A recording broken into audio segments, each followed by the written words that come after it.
Welcome into the latest edition of Extra Time. Thank you as always for your tweets. Don Hutchison is here, as is Sid Lowe. Sid, do you mind if I ask you a personal question? Did you pay for that T-shirt? Yes, I did. Is that a bad thing? No. The reason I ask it because our other guest today doesn't really pay for anything. If you follow him on Instagram, it's just product placement everywhere. Thanks for this free coat. Thanks for this. Thanks for this card. Thanks for everything. I'll tell you what. Listen, it's nice to be loved and liked. I'm not sure you get any free clobber these days, do you? Why did your free coat come with? Why did it come with a compass, Don? It's just the design of the jacket. I think it's a fantastic idea. Well, of course you would say that. It's a freebie. Your jacket? Have you been orienteering? Do you know how to use a compass? No, but just in case, you never know. You never know. When you need a compass, you never know. There's Don. I'd like to take advantage.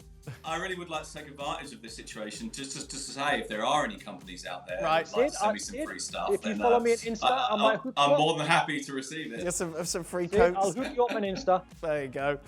For Sid. If I could have a compass, that would be lovely.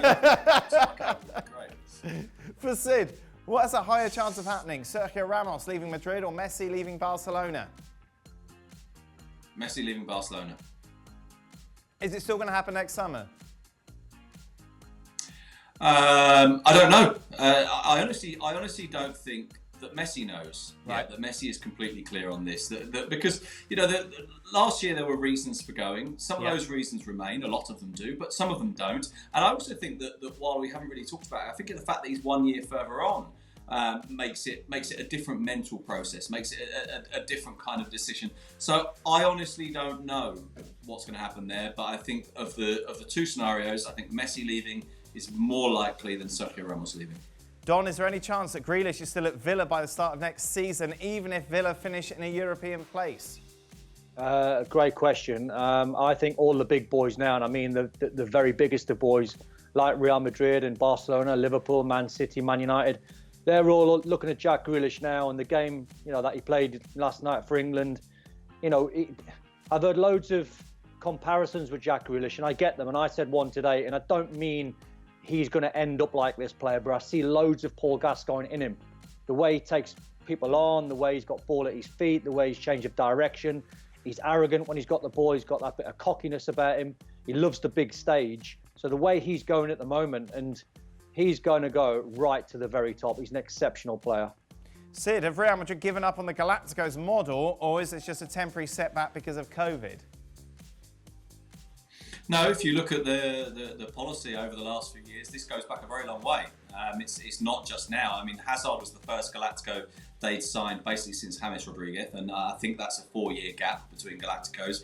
I think if you look at the signings they made, in particular when you look at Rodrigo and Vinicius, I think this was very clearly an economic imperative. It was very clearly about saying, okay, we probably can't compete with Paris Saint-Germain and with some of the Premier League clubs for the biggest names in the world, unless it really is the very, very biggest, and we're absolutely determined to do this. And so we have to turn our attention to players who perhaps will become that best player in the world. So I think there's an economic element that's there, which of course has been made more profound, more significant with the pandemic, but I don't think it's just about that. And so I think their policy has shifted. That said, of course, this is still Real Madrid. It's still Florentino Perez, the president, who still has an eye for this idea that you have players that generate income. You have players that make you build your supporter base up amongst fans around the world, particularly young fans around the world. And of course, their midterm strategy, or their midterm target at least, is Kylian Mbappe, and has been for a very long time. The question mark is whether or not they can get him. So I think the answer to the question is, the Galactico policy isn't really there anymore, but that's not the same as saying they wouldn't ever sign a Galactico. Let's switch gears slightly now, shall we? What are the best Indian dishes that the FC panel guys have tried? Have you ever been to the subcontinent? Love from here. Well, we know that Don likes it because he tweets out on his Instagram. I do. Tagging the restaurant to try and get freebies. It's incredible. Just be careful, Dan, when you're just holding your little notes up there. There's a few little doodles on the back of your pink. It's all right. There's a few little doodles on there. There's nothing rude. Nothing rude. No, I mean, what is that? Well, I can see Diego on there. When you lot are chatting, I just doodle away just because it just makes me interesting. I'd love a psychologist to get hold of that. There's a little picture of Gio Reyna there. Who else? Love some stars. Right. Back to. I'd like a psychologist too, but what worries me isn't just what is Dan doodling, but what is he doodling when. So you're talking, Don, and it's a certain picture. Yeah. I'm talking, it's a different picture. Yes. Marcotti's talking, and it's a different one. Steve is talking, and it's a picture of a shepherd's pie. But what does this really mean about what Dan thinks about us? I'll tell you what it means, Sid. He's not listening to what we're saying. Pardon? That's what it means. What? Absolutely, it means that. Yeah, we know that. Yeah. Right.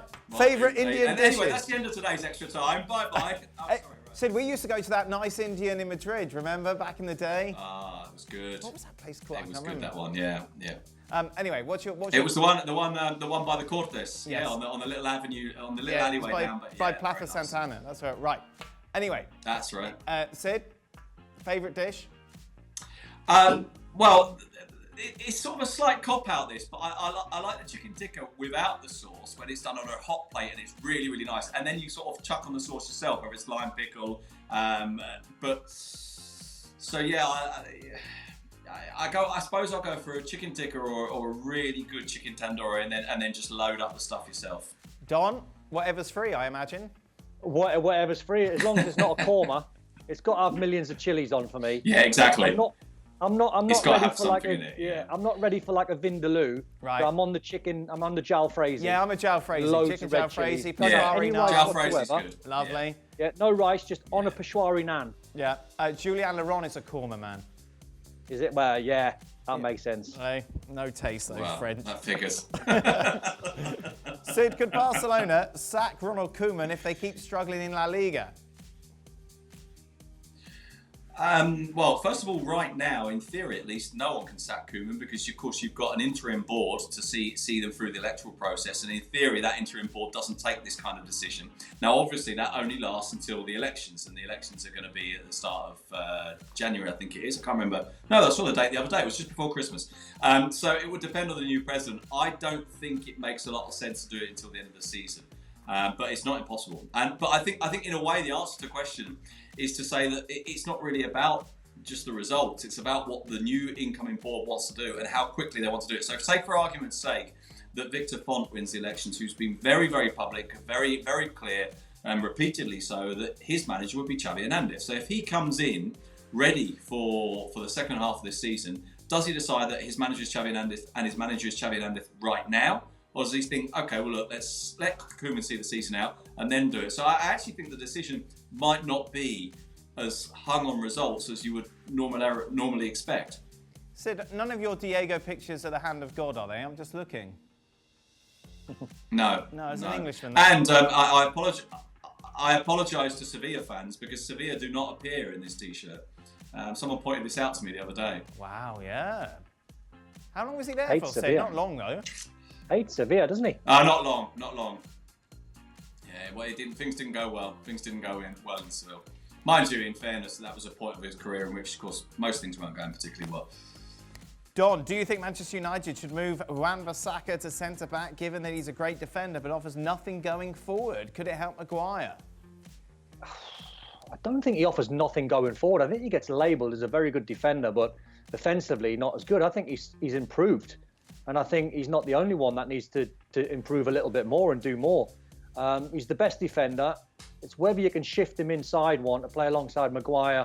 He would certainly help because he's quick.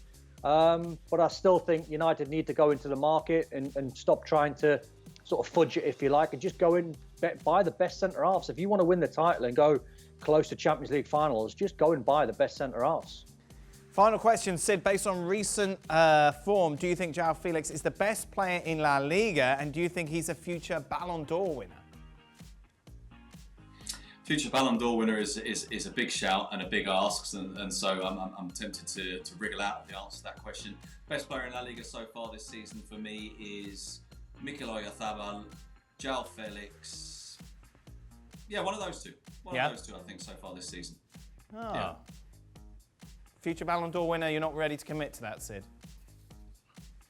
No, but I guess if you look at the generation of young players, you would say it's possible that he's one of them. Yeah, what have you got? Him, I guess, you put if you Mbappe, you put him, Mbappe, Haaland, I think you could throw in there as well.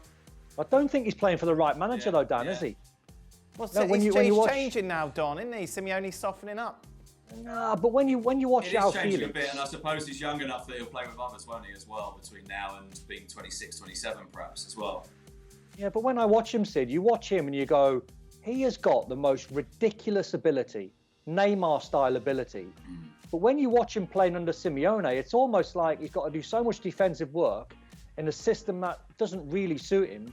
It's almost like you want him to go and play for a Man City or a Barca or a Real Madrid, where they can just go. I mean, I know, finances dictate that, but in terms of how good he is, it doesn't feel a natural fit to me. For what it's worth, obviously, first of all, I think there is a bit of a shift with Atletico this season. I think that's been partly conditioned by the arrival of Luis Suarez, which means you haven't now got a forward who can go beyond the team, so you can't play on the counter-attack. So the whole team is being pushed further up the pitch, and I think he's been a very significant beneficiary of that. The other thing, I think is probably a clearer answer, is that there's a bit of me that thinks Joao Felix doesn't last at Atletico Madrid very long. This isn't a player that's going to be there his whole career. I guess. I mean, I might be wrong, and I would love to be wrong. I'd love to think that he'll lead them for a generation. But to be honest with you, I just don't see that happening. Oh, we still go. So sorry. You're doodling now. Dan was doodling. Were you doodling, Dan? That's it. What have you drawn this time? Is it a picture of an elephant, a giraffe? Is it a picture of your dinner? That's it. That brings us to the end of today's show. Predictable. Thank you, as always, for joining us. Thanks for your tweets. We'll be back tomorrow for more. Until then, goodbye. Well, thank you very much for watching ESPN on YouTube. For more sports highlights and analysis, be sure to download the ESPN app. And for live streaming, premium content, and let's not forget as well, ESPN FC 7 days a week. Subscribe to ESPN Plus.